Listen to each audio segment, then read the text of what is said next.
He provided initial training. He holds a partly responsible for his personal success. Randy is the owner of All Pro Pest Control. He also serves the at-large position with our association. He's been a 2-term past president, a vice president, area director, board member, whatever position there is, whatever it is. Randy's been part of it. Randy's one of the individuals responsible for the extension of the school. We're working with the GCPCA president, several of the board members. We decided to do some groundbreaking work, which he was part of. So if you will give a warm welcome, Randy Bishop.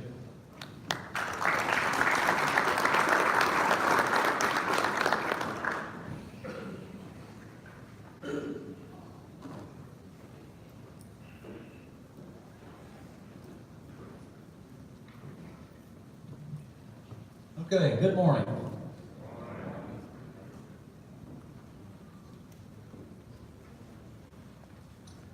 We've got another good lineup for you today. We've got 4 speakers that I think you're going to enjoy all the information that they provide you. Our first speaker is Mr. Andy McGinty of Liability Insurance, along with several associates who are here to help us understand the perils of navigating through promotion termite claims, which is something we all better understand in the future if past and present experiences have taught us anything. I've also heard that in the past few years that we've got some changes coming in the future, so again, hopefully Andy's going to be able to help us with figuring out these promotion problems. Our second speaker today is going to be Dr. Pat Zingale, who is an emeritus professor of entomology at Clemson. I've had the personal pleasure of not only getting to know Pat on a personal basis, but also hearing many of her talks throughout the years while at Clemson. I know that this has contributed to my level of success, and I personally enjoyed the industry. She's definitely one of the 2 most dedicated individuals to support our school since the inception in 2007. If you've been here, you probably know Pat, as well as Dr. Eric Benson, one or the other, has been kind enough to volunteer their time to provide us with a mountain of knowledge over the years. One of the 2 have been here every year since 2007. And for that, let's show our appreciation. Give them a hand.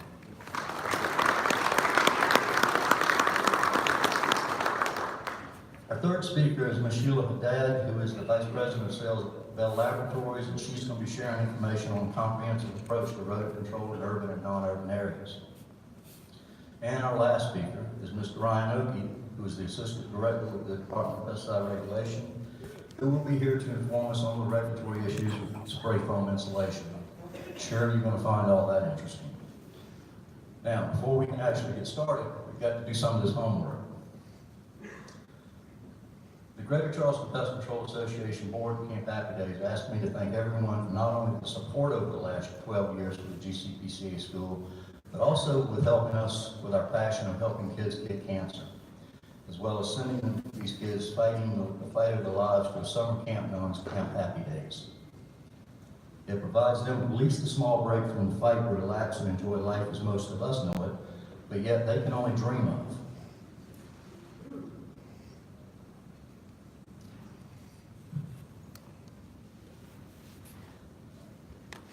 By the way, please speak to one of the school ushers or officers if you'd like to donate your time to Camp Happy Days. We always could use the help. It's a great cause, it's a great charity, and the kids certainly appreciate it. Now, school like this doesn't just fall together, but instead it requires hours and hours of meetings, phone calls, preparations, and in some cases, heated discussions. I'd like to recognize the 2018 GCPCA board members who have given so readily of their time, efforts, and money to make this happen for our kids at Camp Happy Days. So, recognizing the following, if you're in the room, please stand up. President, Mr. John McGee.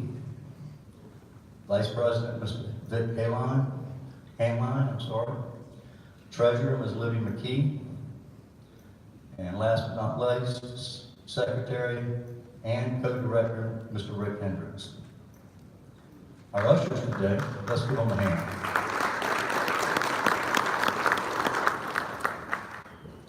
Our ushers today are going to be Jimmy, it's going to be Ed, and it's also going to be Chris. So if you see either one of these individuals, I'm sure everybody knows these three. Jimmy's in the back with the tickets waving down.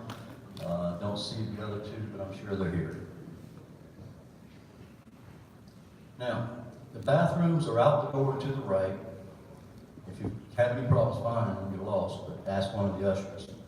We'll also be providing breaks at 10:45 to 11 o'clock, lunch from 12 to 1:30, and that will be in this room. The buffet will be set up out in front with all the tables out there, but you will come into here to sit down and eat.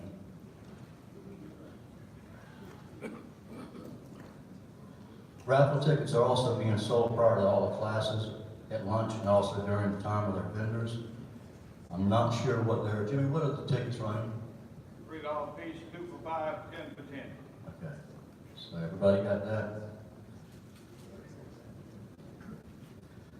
Now, we'll also be hearing from our sponsors today at 1:30, so please try to be back, be back in the room for that. Our sponsors support us, and they certainly need our support, so I appreciate if you do that.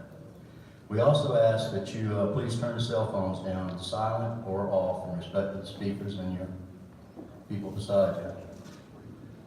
If you need to, even better, save it for a smoke break or lunch out of respect for your neighbor. Now, last 2 points. You will be receiving, in South Carolina, you will get 3 points in 7A, 1 point in Cat 3, and 1 point in Cat 8. North Carolina, you'll be getting 3 points in P, 2 points in wood destroying, and in Georgia, it's 3 HPC and 2 WDO, and 1 point in D, L, N, and X, whatever the categories are, I haven't got a clue. So, that's all the homework, that's all the stuff. Is anybody here from Georgia? Okay. Guess we could have had a bunch of blank forms sitting up there. Try, okay, that's good, that's all we needed was one try, thank you. Now, as everybody knows, I always try to start the school off with a nice little fun. Well, today it's going to lead right into our first speaker. One weekend, a doctor, a priest, and an attorney were all out on a fishing boat. The motor conked out, one of the oars fell overboard and drifted off. Just as the doctor was about to dive in and retrieve the oar, a bunch of sharks appeared all around the boat. The doctor said, "I can't dive in now. If anybody gets bit, you're going to need my services." The priest said, "Well, I certainly can't dive in, because if you fail, I got to get last rites." So the attorney said, "Fine, guys, no problem." So he dives in, and all the sharks recede back. He gets back in the boat. Both the doctor and the priest look at him, and he just looks at him and says, "Professional courtesy, guys." Y'all not have enough attorneys in your life. Now, our first speaker is Mr. Andy McGinty. His talk is going to be the perils of most termite claims. Andy McGinty is EVP, CEO of Liability Insurance, which is 100% owned by Pest and Lawn Company since 1985. Andy's been handling and supervising all types of variety of claims, as well as lawsuits for over 26 years. Well, I feel for him. These claims and lawsuits probably total around 3,000, 4,000, mostly dealing with wood destroying insects and organisms. And he has spoken in multiple states with many presentations were accepted for CEU credits. He's also spoken at the LSU Institute, the LSU Termite Training School, Astro conferences, and other industry venues all over the U.S. He's done some traveling. He's written multiple articles for PCT, Pest Management Professional, and numerous state association magazines. Finally, he has assisted multiple state associations and PMA regulatory bodies with their state pest and lawn forms and insurance laws governing the pest and lawn industries. Here to help us understand not only the perils of most and termite claims, but also how to navigate through this trying process. Let's welcome Mr. Andy McGinty.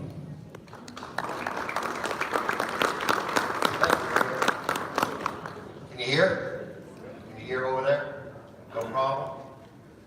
Okay, for most that claims to wake up and get caught up, I also have Tom Nolan here, who's probably handled as many or more for most of the situations. We're also supposed to have one of my attorneys, John Linkow, but I think he had a hearing this morning and it canceled at the last minute, which is fine. You need to hear from another attorney. Okay. As I said, I've been doing this for a while. My first claim was in 1991. It's a Formosan situation in the city of New Orleans. I'm based out of Louisiana. My first claim was St. Peter and Paul Church in the French Quarter, New Orleans. That crawl took 2.5 hours. 3 columns, about 75 yards each way. The funny part was the head of the Structural Pest Control Commission crawled it with me. Would that happen here? I'm just asking. That would not happen in most places. But we had a situation that was just a disaster, and believe it or not, because of the state and how we dealt with the crawl, dealt with the customer and all that other stuff was absolutely amazing. This is about a $200,000 claim that we got out for $25,000. This is what we're going to talk about. I handle claims coast to coast. At least 4,000 since 1991. Vast majority, as he says, would destroy insect or organisms, depending on the state. Also depends on what your contract allows, which we're going to go into quite a bit. Before I get really started, I'm going to flat out tell you I am a claims person. Very similar to Tom. I tell it like it is. I'm very blunt, direct, straight to it. My presentation is a lot of black and white. I don't have a whole lot of pictures and stuff like that. I'm going to leave that for my more esteemed speakers after me. We're going to get after it. One thing that I know, and again, I've been handling Formosan claims again since 1991, and I'm talking the I-10 corridor and wherever railroad ties were left all the way up to South Carolina from New Orleans. But the bottom line is I can flat out tell you, outside of Louisiana and a few other places, you are behind the times in dealing with Formosan situations, especially compared to New Orleans. Documentation, how to deal with the customers, education, not only to the customers, but in-house, your training sessions. Y'all are behind. I get the claims. I only see the bad stuff. That's the bottom line.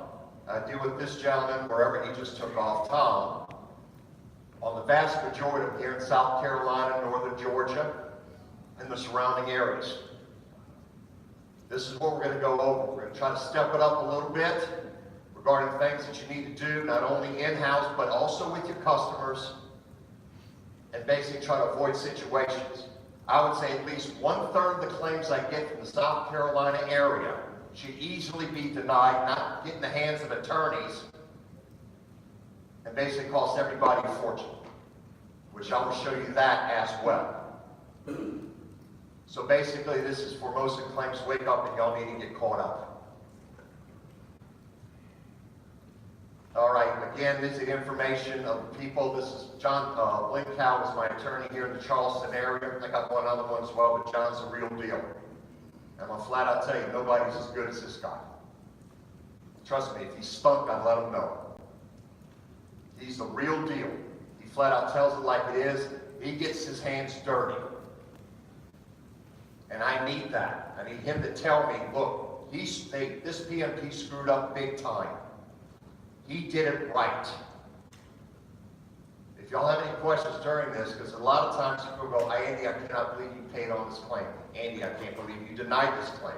Sometimes I got that same phone call on the same day from our insurance. It does happen. And I do have a great story that popped up in the Charleston area. We just got a decision on a month or so ago that made me smile big time. It's rare, but it does happen. So, this is where we're going to kind of go with documentation, training, education, litigation, public relations. It all comes into play. I'm going to flat out tell you right now, in the city of New Orleans, especially in the early 90s till about early 2000, 2001, 2, something like that, the vast majority of our claims are Formosan, and guess what? They still are. But the bottom line is the number of claims we have to pay on in the New Orleans area is a fraction to where it used to be 15 years ago.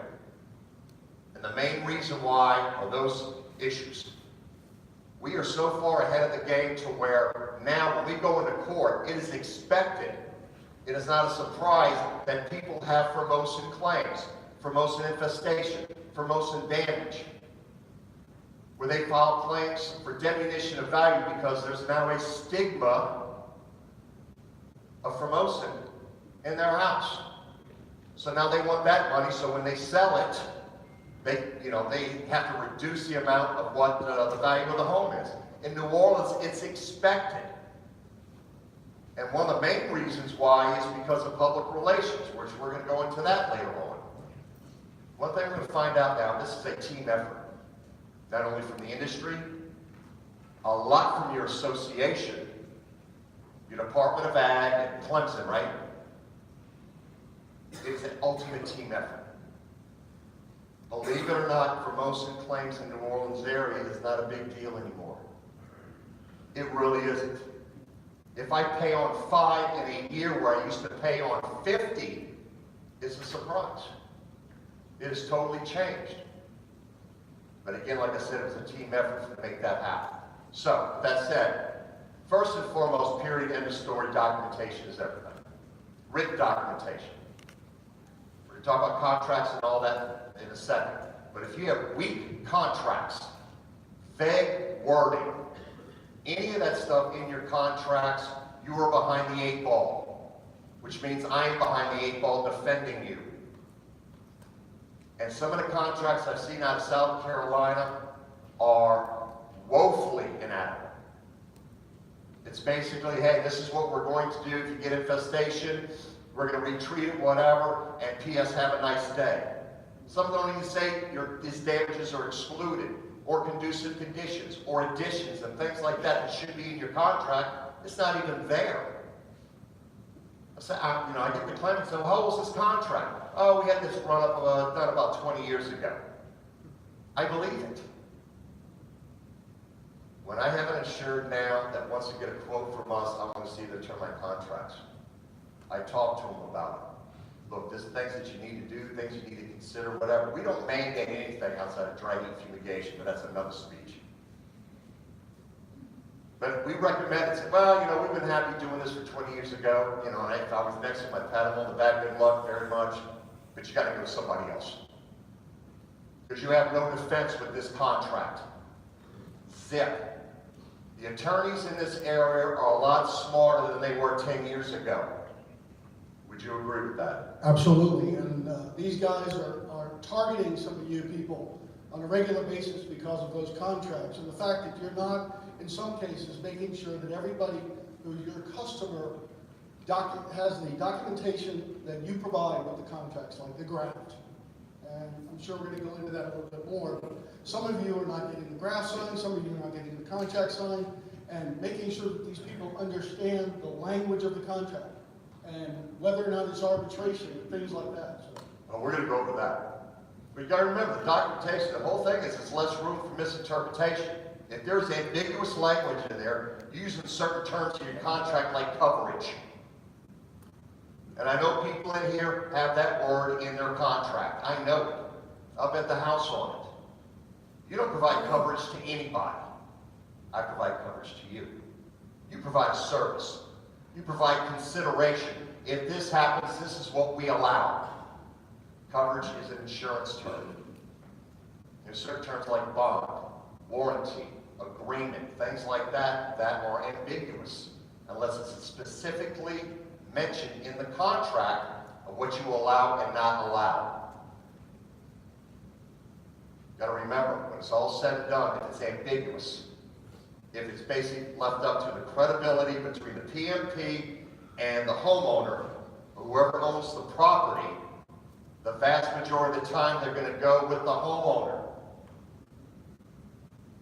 I'm sorry, it's almost to the point where you are guilty until you are proven innocent in this business. I'm sorry, I deal with this constantly. Another word that is commonly used is bond, and I get it all the time when I go to a claimant's house and I'm looking at termite damage, and they say, well, the bond covers this, doesn't it? I said, the bond is between you and your customer. Insurance deals with the claims, so I inevitably have to explain my relationship to every customer and say, I'm taking over for the bond that you've issued, the warranty that you've issued, to make people understand it's insurance that's dealing with it because you're required to have it by law. And that's That's one of the things that I see in contracts all the time, is that it's a bond, there's a warranty, that type of thing. That's long since passé. But I still see it. And they use the terminology. I still get somebody here, but yeah, I put some poison down yesterday. I want to just go through the phone and strangle them. You don't use chemicals anymore. Use products. There's little things like that. You need to get Materials. Materials. I love materials. Great, love it. But the bottom line is more credible, which means it's left up to a judge and a jury. It all depends on the area that you're in. Are you in a very plaintiff-oriented area? I don't know, South Carolina, you do whatever counties are better than others, but also what state. It could be a disaster like the state of Alabama, which I just pulled out 2 months ago. My average termite claim, the damage is about $25,000. Settlements over $150,000.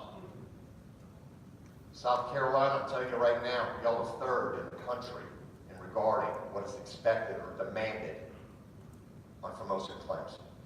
Because these attorneys who get these claims will not just get an estimate of damage, they will get a perspective of damage, so that your damage claim will be 3 times or 4 times or 5 times what it actually costs to repair, to cover not only what the attorney wants to make in his 33% or 40% when he files litigation, and they always will, but also to cover and get more money for the homeowners. Even though damages may be 10, you end up paying 15 or 20 when an attorney gets involved. Certainly we fight those, but that's why your documentation is important, because your documentation is going to show what is actually there. Okay, again, back to these more credible judges and juries. You want to get in front of a jury? What's a jury? The people that are left from the other people that were smart enough to not be on the jury. Think about it. I don't want my business to be relying on those people. And we'll talk about arbitration in a second. But regarding documentation, contracts, drafts, renewals, retreatments, arbitration. Contracts are everything. Contract is the brain of the claim. Tells you exactly what you're going to do, what you're not going to do. If it's ambiguous, it's going to be left up to somebody else to make that decision. It is nothing greater than having a solid contract. I mean, I'm just talking a kick-butt contract, sending it to a plaintiff attorney and go, beat this. That's one thing. Well, you know, Tom handles different insurance companies as well as ours. Tom will flat out tell you we're unbelievably aggressive. I will go straight to a plaintiff attorney and go, again, beat this. This is what we're going to do. These who are experts are going to be whatever. And 2 years from now, after I kick your, excuse me, ladies, after I kick your ass, especially send out an offer of judgment, you're going to write me a check. Everything in the whole world regarding claims is to put them on their heels. Ronald Reagan said it best. Best defense is good offense. And that's what we do. But I can't do it if your contracts are weak. I can't do it if your contract is a square. And that's it. If there's no backside to the contract, or if there's no reference to the graph that goes along with the contract, or if it's not stamped with arbitration on the front of it in South Carolina. Those are all important features of the contract, basic features of the contract. You always should refer to the graft. It should be attached. They should be kin. And in some cases, you know, part of that package, when you're handing it to them, again, sign the contract, sign the graft. All right. Renewals and retreatments. We got a lot to do in only an hour. Renewals and retreatments. Besides the original treatment, inspection, whatever, not done properly, or the graft not being completed correctly, the annual renewals are bar none the worst problem the industry has, especially dealing with Formosas.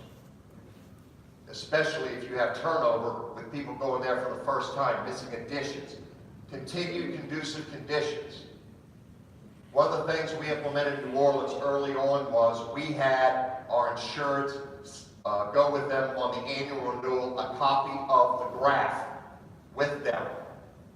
Whether it's the same person or they had somebody new, whatever, being able to go out to that house and go, ooh, that's different. That conducive condition's still there. And updating that contract, excuse me, that graph When I get a claim now in New Orleans, I might have 5 or 6 graphs in the file.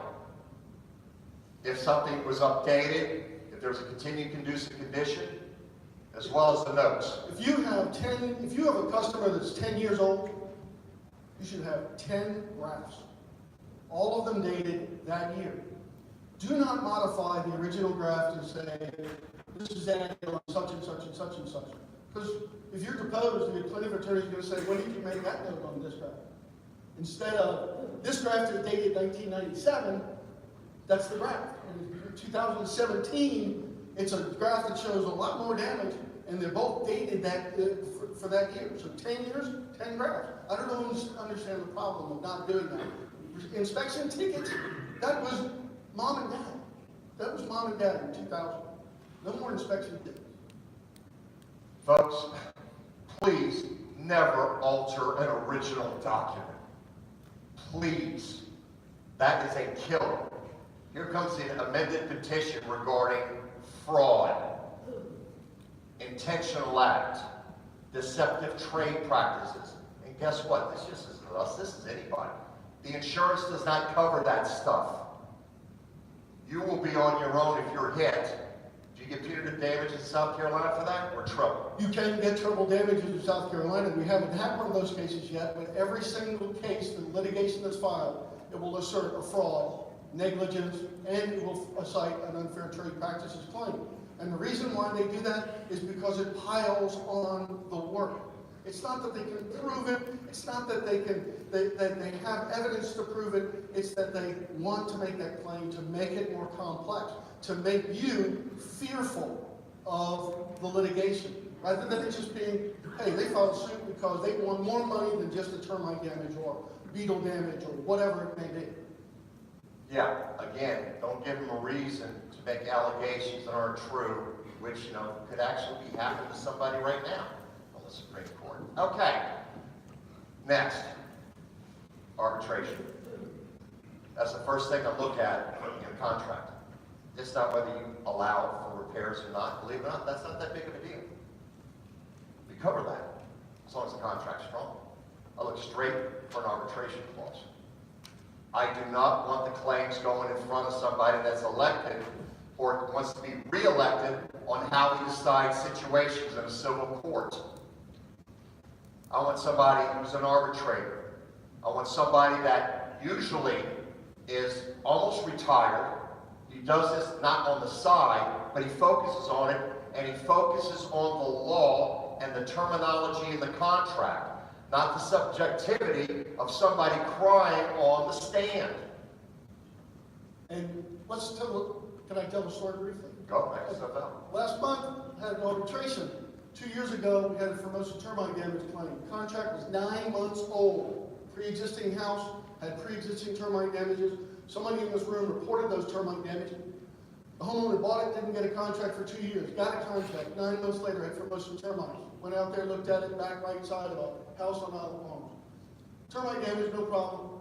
9 months old, probably not all ours, probably pre-existing, probably above ground aerial, or above ground infestation as opposed to aerial. I offered the 37 to fix it. Just, let's get rid of it. Let's offer 37. Plaintiff decided to strip the house, put $500,000 in damages. He testified for 5 hours in an arbitration. He collected money from 2 other pest control operators, by the way, who folded, not like Andy does, folded during the litigation and paid them lots of money, $75,000. The arbitrator came back after all of the testimony was done, all the experts, and he said, I'm awarding money to the plaintiff for $37,000. He was $450,000 short. This is the punchline. Because of the other money that he received from the other insurance companies, I paid squat. The other insurance company involved offered $100,000. It would not fold. That's correct. And I said, I'm not doing it. Trust me, I paid money on claims that I did not want to, like you can't believe.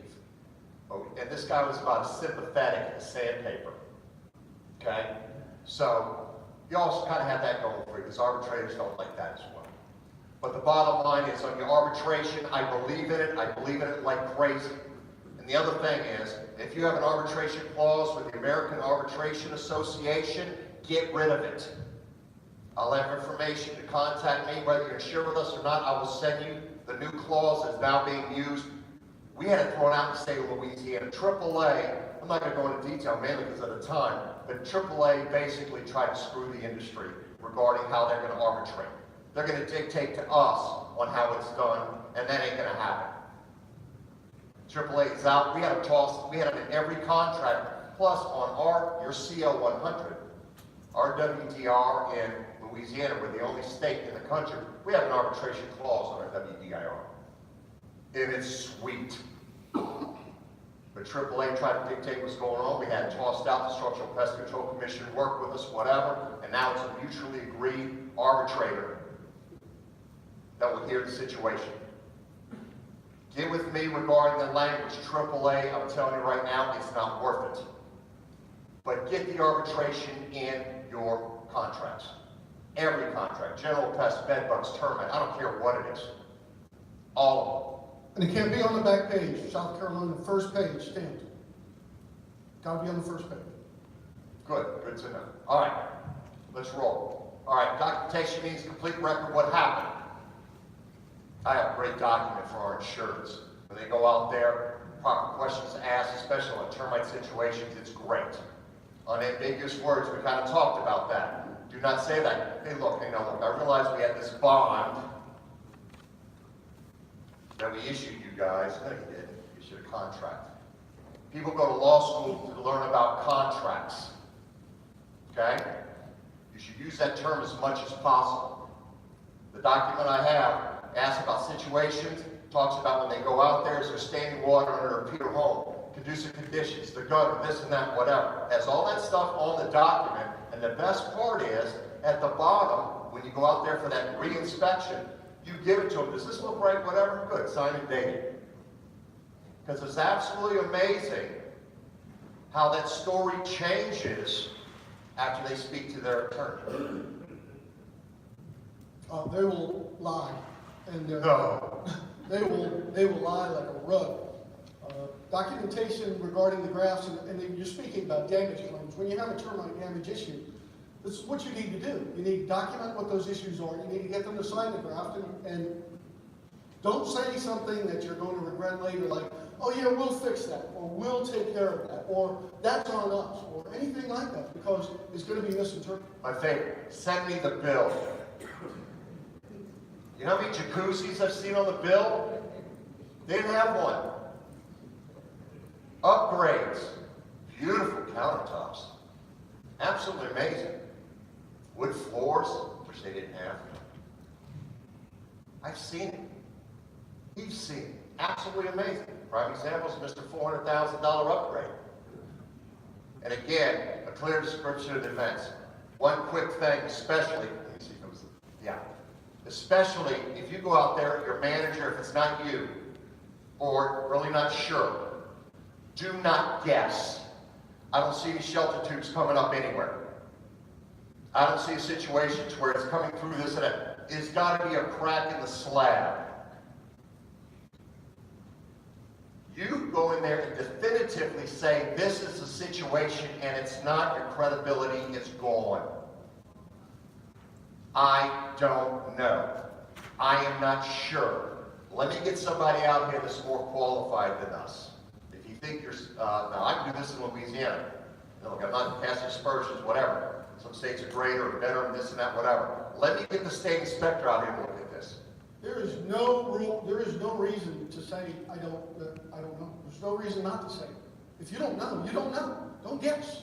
It's not important to guess if you could say that there's a crack in the slab, or that it's coming through the stucco, or it's wet crawl spaces is a conducive condition and you couldn't get to it because of the insulation. Those are documentation. That's what you put in your record and you put on your graph. But you don't go to the client and say, this is my opinion, if you don't think it's true. That's my job after I get the claim to use situations like that for your defense. That's not your job. Okay? Don't make that mistake. Because I'm telling you, when you get on that witness stand, or especially during your deposition, it's not a comfortable place to sit when they have something like that. really isn't. Y'all aren't used to it. Tom is, I am. Yep, and that documentation includes all required documents that are required by the state as well. So let's not miss those chemical use certificates, those waivers, Form 2s in Georgia, the waivers and so forth. Those all should be part of your documentation because those are all used in the defense of claims. Well, I was going to get to that in a second. Okay, documentation overall, kind of went over that, whatever, the owners, managers, employees involved. Especially if a situation pops up, make sure you have your best people out there, depending what the situation is. Pretty simple to think about. If you got a complaint, especially some person on the other phone just ripping you, whatever, you're not going to bring a rookie out there. Unfortunately, I've seen it. The best people should be dealing with the worst possible situation. Again, you do not guess. Credibility issue comes into play. Consistently. Again, I cannot stress this. You are guilty until proven innocent. I got 10 claims I can tell you about, but we don't have time to do it to where, again, documentation was right as rain. State cleared our insured. Because a few things that the insured said, or the PMP said during the deposition or at trial, killed the claim. They also didn't have an arbitration clause, so it went in front of a jury. The location of the claim, where is it? We talked about what places are more plaintiff-oriented than others. That really comes into play, folks, more than you know. Again, if arbitration is not involved. I mean, I have situations, what we call in Louisiana called parishes. As soon as I see it come up, CDC, that's downtown New Orleans, I just cringe. But that's the nature of the beast. But in Louisiana, every contract we have is an arbitration clause, almost every one of them. So that helps out. The location of the claim is important. Who is the plaintiff? That's where it gets really fun. Is this a first-time home buyer? Is this somebody who flips homes? Is it a U.S. Senator from the state of Tennessee? Is it Ed McMahon? Handle this claim. Or is it the wife who's going through a divorce and collects the money and then the husband comes back and says she spent it on a call? Yeah. Is it a preacher? It's amazing when they start turning the other cheek. They're talking about a different type of cheek. They're tough. Police officers, district attorney, Lawyer. but a mayor. Oh God, if it's a lawyer. Doctor. There were some lawyers. No offensive, whatever, but no, they can. Oh, you got to remember a lot of this time is egos that you're dealing with. I mean, I have a healthy ego. I'm going to talk with us. The bottom line, this is business, not to them. To them, it's personal. We can't make it personal. It's got to be business, or we'd be veggies. But the problem is, when it comes personal, you got to beat them over the head, beat them over the head, beat them over the head, and all of a sudden they'll go, okay, I finally get it. Can I have $10,000 after I got through spending $50 on defense? But of course, before the fact, they wanted $250,000 or $400,000, and that guy still didn't work. He just appealed to the arbitrator again yesterday, asking them to reconsider again. I don't think John Austin is going to do anything.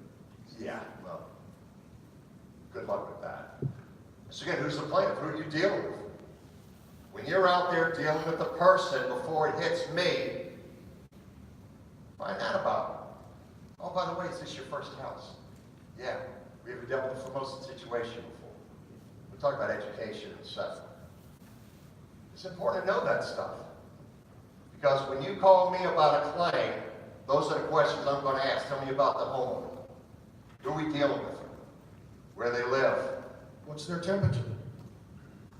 What? What's their temperature? Are they hot? Are they? I don't know. I can't take that temperature. Hot? Are they placid? Yeah, just fix it, no problem. Yeah. You gotta remember, once it leaves your hands, you really don't have control over the situation. We're a little bit different. We get input from our, because again, we're owned by the industry. We do get input from our insureds, let them know how it will affect the bottom line, which we'll get to that in a second. But the bottom line is very important to know, and that's part of the sales process.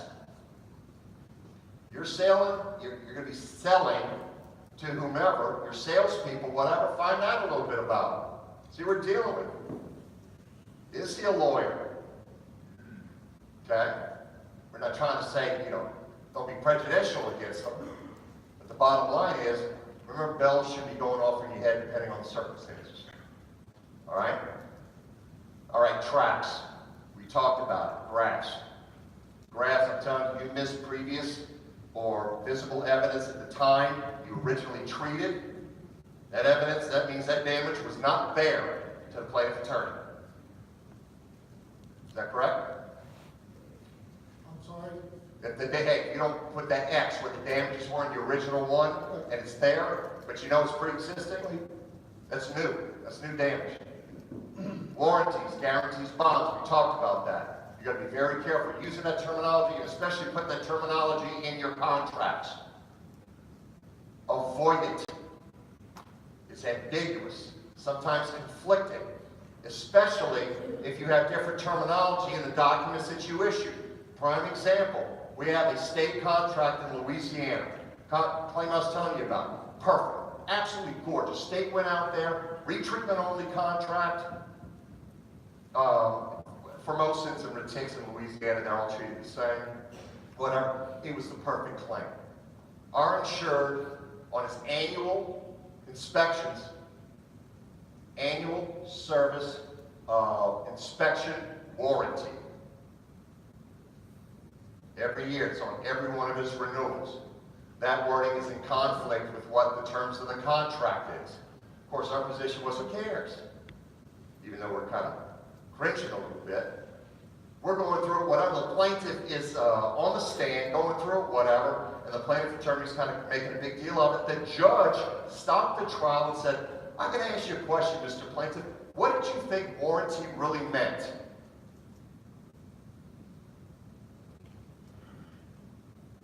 There's nothing you can do. Well, I just thought I had the whole thing. No matter what happens, I was going to be taken care of. All of a sudden, the judge looks at the attorneys, come on up here, whatever, y'all two need to work something out. When we had a zero perfect claim or defense. Make sure your language flows consistently. That is definitely a trap. Spray foam, you want to jump on this one? Well, I just have another Eves claim, by the way, in Augusta. I got it in 2 weeks ago. It's a house that's been under warranty for 36 years. It has had termite damage throughout that period of time. They cut the stucco off in '97. They documented termite problems all over the place. And now the whole house is stripped. There's no active termites in there. It's gone. But the house is still under warranty. Why would you do that? Eves houses, if they're not cut out, show people. If you want to see it in action, I can show it to you in action. I've seen Formosan termites close up a piece of foam insulation that was sat on a piece of glass, and 3 days later, they were still inside it, happy as can be. Spray foam insulation is, in my view, the next Eves. And it's in the attics, and it's in all these houses in Mount Pleasant, and Charleston's putting it in old houses, new houses. You're going to be very careful with that stuff. And you should have some exclusions in your contract, as I know some of you do. We started dealing with spray foam insulation right after Katrina in New Orleans. We started raising the houses, especially in the flooded areas. They had to be raised. They were just applying stuff left and right. And we learned early. Stuff's a nightmare. Somebody told me yesterday, before we went out to eat and all this other stuff, there's an active colony, secondary colony, whatever, you could easily see it, whatever, they put the spray foam right over it. They don't know, they don't care. But the bottom line is going to fall in your lap. That's a great exclusion. Matter of fact, I probably need to add to our contracts. And by the way, that's open cell in, closed cell insulation. I mean, there's no difference in the way that they migrate through the material. Really no different. One's a little easier, perhaps, but there's no difference. Now, the closed cell foam insulation also holds what? Moisture, water, around plumbing, things like that. If you've got it around plumbing, under bathrooms and things like that, if you see a plumbing line coming through spray foam insulation, that's gonna be a claim someday. Let me ask you a question, okay? Anybody in the audience? In Louisiana, if we cannot see 4 inches around a slab, around a pier, anything like that, we're allowed to get a waiver. Not only on the treatment, but due to the inspections, because it's inaccessible. Is that allowed here? That would be a Cecil Hernandez question. Where's Cecil? I don't need an answer now, but get one. Get a waiver on that, or get something in writing as part of the contract, or as an addendum if possible. Or on your graft, that somebody put spray foam insulation in the crawl space. You have to have something there stating that you're not going to be responsible. Yes, sir.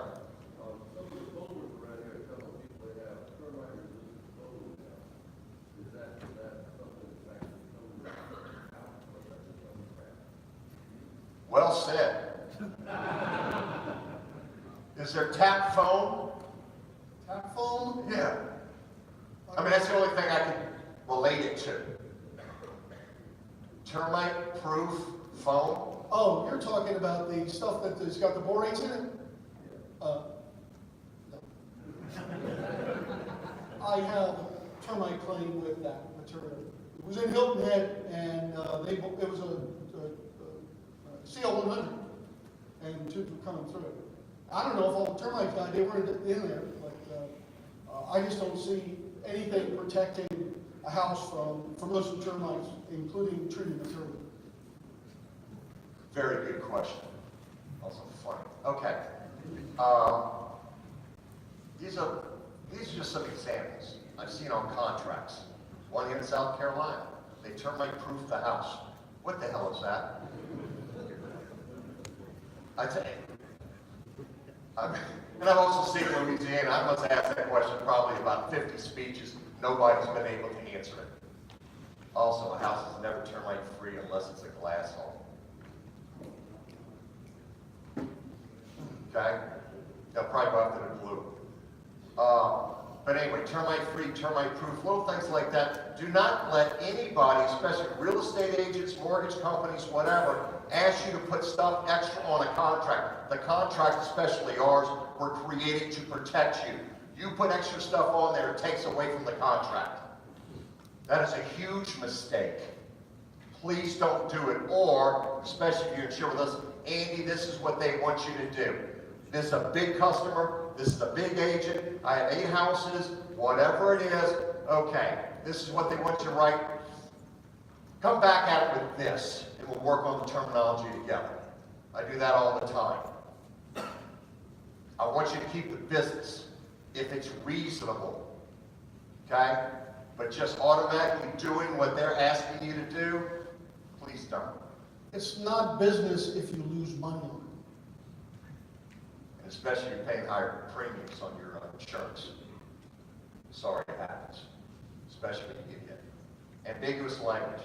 We've already talked about the warranties, guarantees, bonds, but it's the other little things that you can put on your contracts or other documentation, renewal notices, whatever it might be, that makes it a little bit more fun. Prime example is, this is what I'm about to show you. This person put on every one of his renewal inspections. Retreatment only contract, but this is what he put on every one of his annual renewal termite inspections. Our responsibility for injuries or damages due to termites will be governed by the terms and conditions as stated in the contract. Great, wonderful. There will be times or conditions under which we're not legally responsible for repairing any damage, but we'll do so because we are morally responsible. In these cases, we will be the one to decide. Okay, I can flat out tell you, the insured or the PMP is the last one who's going to decide. A perfect claim. Lawsuit. The plaintiff attorney put that clause in there 4 times throughout the lawsuit. Judge even looked at it and smirked. And this insured is a great insured. I want to just preface, A great insured. Very religious, nothing wrong with that, but I don't want to see it in his paperwork. And the judge says, y'all really need to make this thing go away. $45,000 claim to settle for $15K in mediation. You didn't have an arbitration clause. But the big thing is it's a coverage issue. The insured put something in there where he's going to make a decision on a claim which is in conflict with the terms of your policy. Not just mine, any general liability policy. You cannot make promises. Don't worry about it. Just send me the bill. I'll take care of it. And all of a sudden, you're sending a $10,000 bill to your insurance company. I love these claims. Most of the time, we take care of it because, again, we look after the industry. They might get one. You send me one for $50,000, we'll say, you're on your own. Be careful with that. Be very specific about what you promise. Okay? Because, again, I don't want you to get burned on that. It does happen. All right. Documentation means why you're not responsible. If you are responsible, how much? The big thing there, again, is the graph. Graph takes care of that. I am a firm believer of having a symbol on your graph saying possible termite damage. Possible hidden termite damage. And make sure, say it's an asterisk. By the time I was through on that, that graph would look like a Stephen King novel. I make it as scary as possible. It is possibly there. And then have the clause in there, possibly inaccessible areas, we have no idea. Again, I'm paraphrasing. If your graph has a T on it, why wouldn't it have a PhD next to it? If there's just a T, PhD, previous hidden or possible hidden damage. If there's termite tube there, the termites have consumed some degree of wood. This way, this way, this way, spear hole this way. Very simple, very simple. Just remember everything you say may and will be used against you, and it will. I promise you it will. Especially if it's not written form. Prime example, again, you missed that evidence at the time of the original inspection, you don't put it on the graph. They're going after that. Okay? That graph is key. All right. Anybody have any questions about documentation? Trust me, I could do an hour and a half just on documentation. We're just limited time. Okay, training.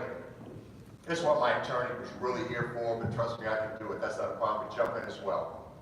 Training is everything. Training is also part of the defense. Your training session should be very specific toward whatever the exposure is, target insect, whatever it might be. Formosan should be talked about constantly. I will leave it up to you what constantly means. But everybody needs to be involved, from the owner all the way down to the brand new technician, especially the salesperson. That's key. Salespeople dealing with Formosan situations, to me, are the most key person in the situation. We'll talk about education in a second.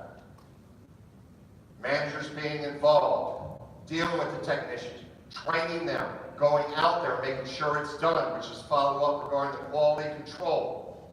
That's one of the things we did in Louisiana, especially those that had Formosan situations. They would go out there on anywhere from every job to every 5 jobs. It all depends on the size of the company.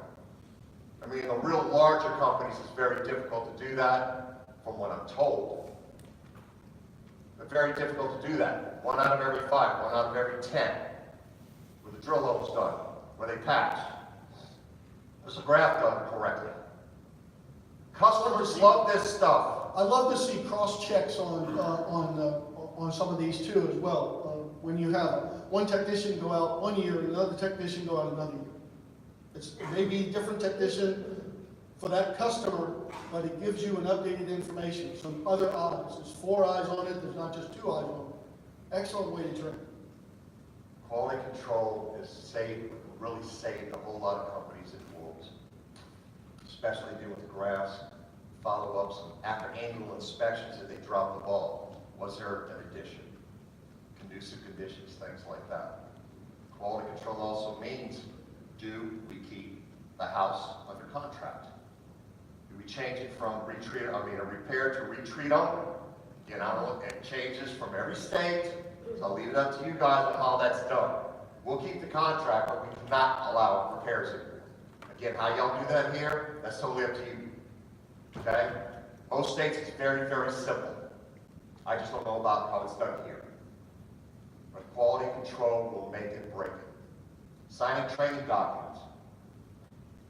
This was really, really important. And this is what the defense attorney would really jump on. Okay?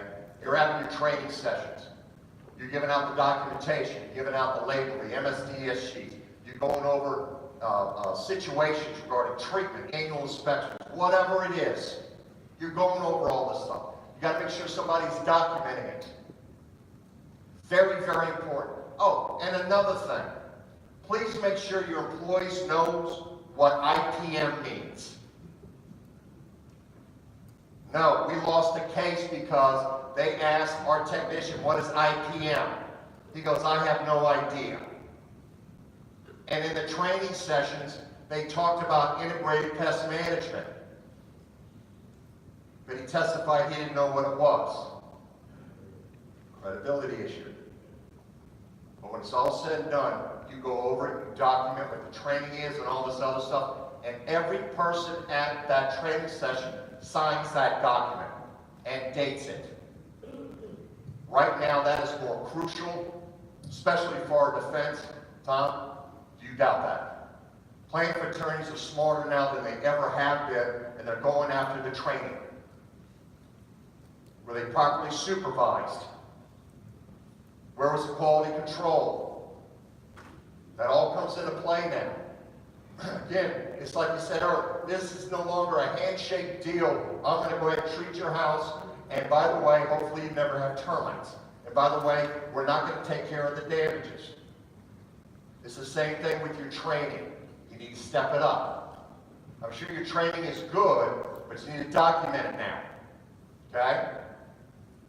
But when it's all said and done, you go out there and you do the annual inspections.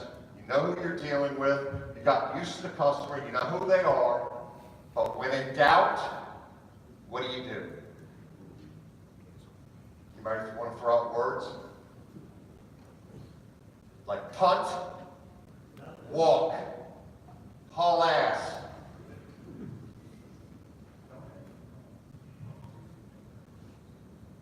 That's a very difficult situation. I know it. This business, I know it. But I'm going to flat out tell you, when you see it in a second, that one you just go, man, I knew I should have walked away from this. How many times you heard that? Hundreds. I know I should have kept it, Andy. Told him, it's my sister's cousin. Yes.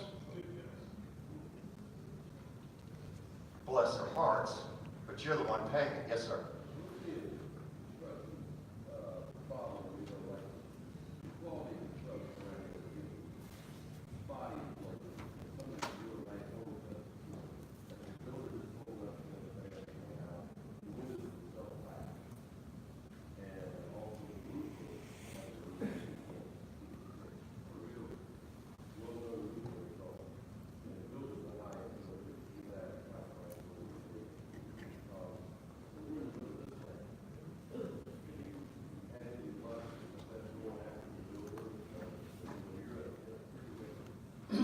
Actually, you can't, pest control operators can't cross-claim against builders for building construction defects.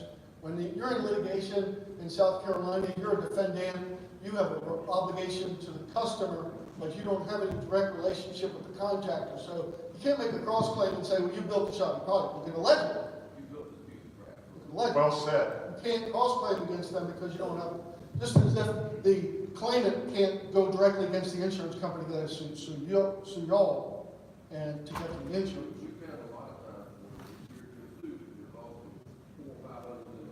Okay, that's Construction. No, plaintiff attorneys bring this extra money from the pot. No, they bring in Santa if they had a chicken. No, seriously. I mean, I've had more claims where there are 10 defendants. Whoever touched the house, they're involved. They want pockets. There's one in Daniels Island with 100 defendants. They sued everybody, including the guy that put the porta potty on the ground. Construction defect? Huh? Construction defect? There's a construction defect / termite claim in which the pest control operator issued a no damage warranty and had it in writing every single year. And we're still in it. Can't get out. Okay, we gotta move along, run out of time. Okay, education. Obviously, your employees, we talked about the training. Okay, very, very important. Make sure you go over it, make sure it's prudent. Hey, you got great vendors here, especially dealing with products, etc. You have this guy here that comes speak to your association meetings, etc. Maybe training. I have no idea about his time frame, whatever. Sorry if I threw you under the bus.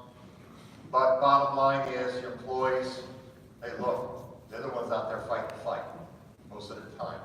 Customers.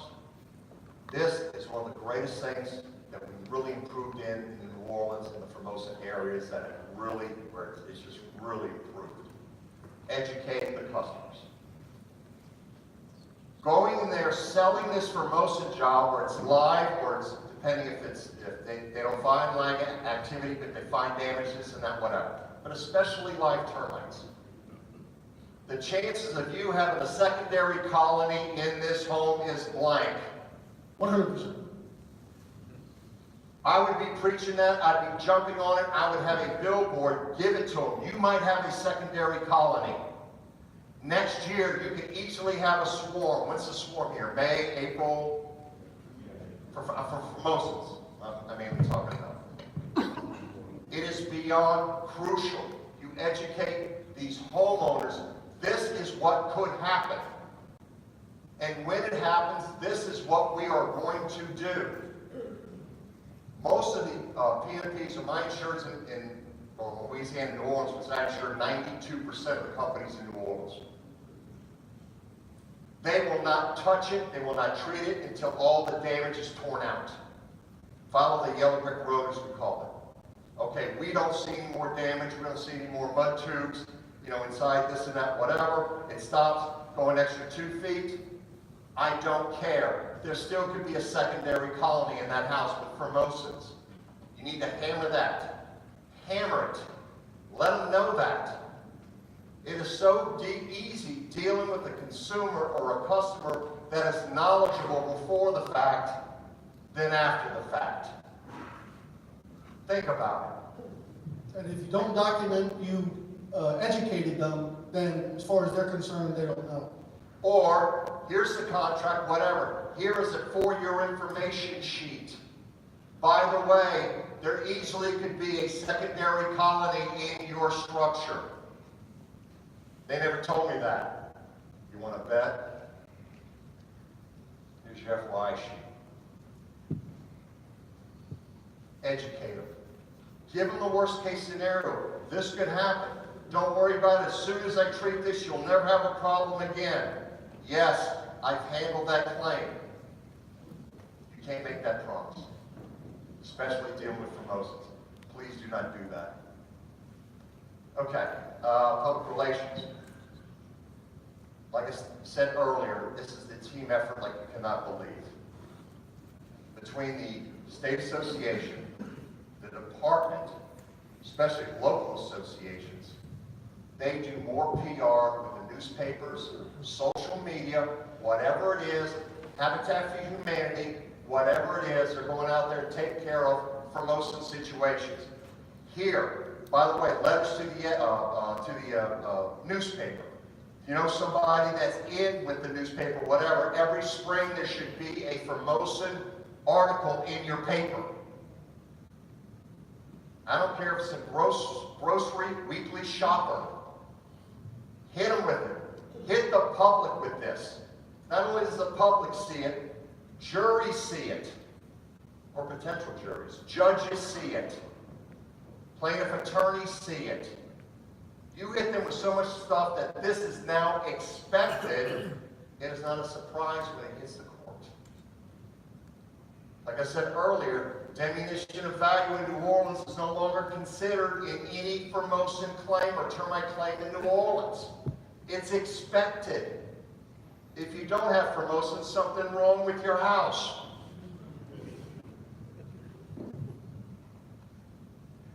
That's your association's job. That's your job, getting with the association to do it. Again, I don't care if it's local or state. Get them. Constantly. It's now Formosa starting in Baton Rouge, where I'm from. We're already way ahead of the game. 2 articles a year on Formosa termites. What to do, how to prevent it, yada, yada, yada. Like I said, somebody said one time, it takes a village. Really need to work together on that. Litigation. I need to jump on this as well. Litigation. So as soon as it hits my hands, okay, your deductibles go on, especially if it's a lawsuit. Or if I get an attorney's limit, because they're not going away most of the time. Every once in a while, we can scare them and say, no, it's not worth it. There's no money in it. South Carolina allows a few extra things here that other states do not allow. You don't get attorney's fees. Certain things happen. You don't get general damages, pain and suffering, inconvenience, all that other garbage. You don't get that. But the bottom line is it's going to affect your insurance. Fine. I talked to a lot of people about this, and I think I had a meeting with the association a couple of years ago about making sure that the costs that you charge the customer include the cost of your insurance. In every single customer. Because if you're not paying for if your customer's not paying for your insurance, you're not going to win. All right. This isn't really geared toward the larger companies, but mom and pops, which is what we mainly insure. Andy, should I pay this $2,000? Excuse me, should I send this $2,000 claim to you? Take care of it. Well, that's what we're here for. I have no problem with that. The premium is $700 whatever dollars. Chances are they've been with us for a few years or whatever. It's not going to affect them at all. And I make that decision what the premium is. All of a sudden, okay, I'm going to go ahead and send it to you. Then he calls me up 3 months later. Andy, I got another one. And now it affects his policy. Size sometimes does not matter, the amounts do. Okay?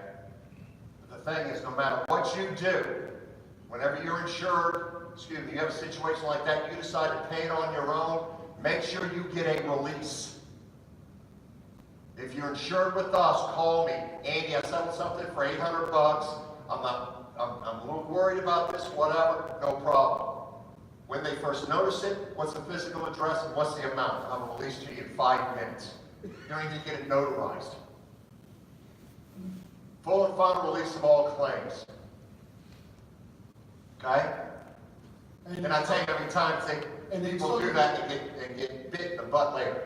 And in some cases on larger claims, when you're dealing with multiple problems such as construction defects, like Charlie was mentioning, we want to end that contract too. And we did one just recently where we ended the contract and they came back a year later asking for more damages. And we said, no, we're Yeah, we can add that. We can add that to the lease. Piece of cake. All right, we're almost out of time. Okay.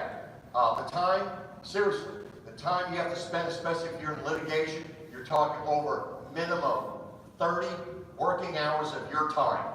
Minimum. Do that at $100 an hour, $125, $150 an hour, whatever you want to pay yourself. Do the math. That's out of your pocket dealing with litigation, especially on something that you can avoid, which we've kind of gone over. Publicity. And you really need to make this claim go away. I don't want the publicity. I'll tell you right now, don't even tell me that again. Most of the time, that's garbage. I know you're worried about it, but it doesn't happen. It's rare. Excuse me. It rarely ever happens. I'm worried they're going to get on Yelp. I'm worried they're going to rarely ever see it.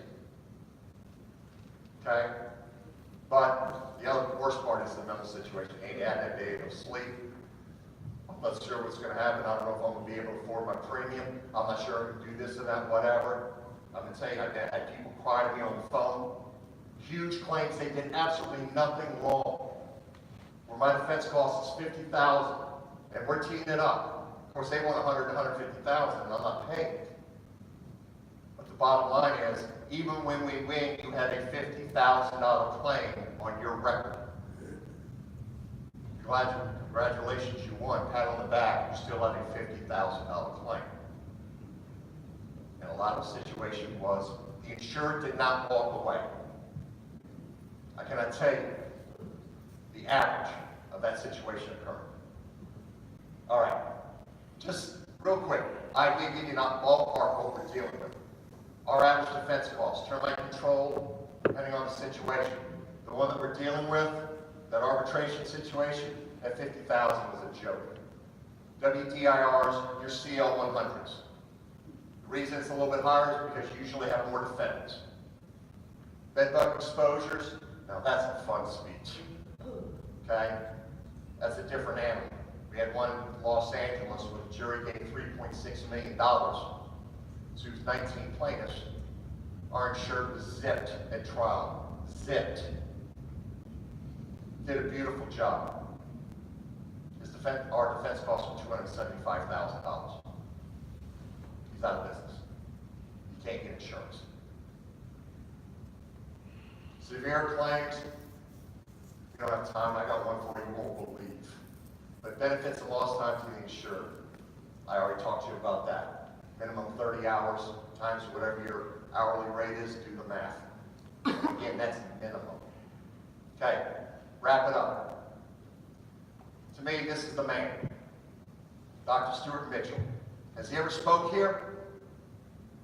Get him. He is the real deal. Look at the letters behind this guy's name. And this guy's a straight shooter. But he's good, he knows his stuff. Also, he'll go into, like, what? Oh. He'll go into to an office, whatever, if you're really concerned, and just dissect it like you can't believe. Other things, other expert information. The vendors, again, they're here for a reason. Not only sell you stuff to educate you. Use them. They're important. PestCemetery.com. Anybody on that? It's on Facebook. PestCemetery.com. There's like 7,000 to 8,000 members on this thing. You can go in there and ask questions. This customer did this. I'm about to use this product. I'm not sure what's going on. Hey, what do you think about this and that? Whatever. They jump on it like crazy. And it's free. LinkedIn, other pest control groups, pest defense attorneys. Again, I wish John could have been here, whatever. People like Tom, unbelievable. But again, it all depends on who you're with regarding if they know pest control from a pole vault. Who's going to be handling the claim. Okay? That's important, all right? And Tom can definitely testify to that. All right, did you have anything you want to add? I'm always available. Everybody knows here that you've got my office number. If you've got a question, if you've got an issue, and if you need a release, just like Andy, I've been more than happy to help you. I'm not going to charge you to do those kind of little piddly-ass things. But if it's a claim, if I tell you this is going to be an insurance claim, it's going to be a claim, so don't try to get it nowhere else. All right. Hey, just real quick, that's it. There's my email address if you have any questions, especially on that arbitration clause. Okay, I'm going to be hanging around here for about an hour or two before I got to catch a plane. If you have any questions, whatever. Randy, Vic, thank you very much for the invite. Oh, question? Raise your hand. You got a question? Raise your hand. Anybody got a question? I think I scared her enough. Guys, thank y'all very much for the invite.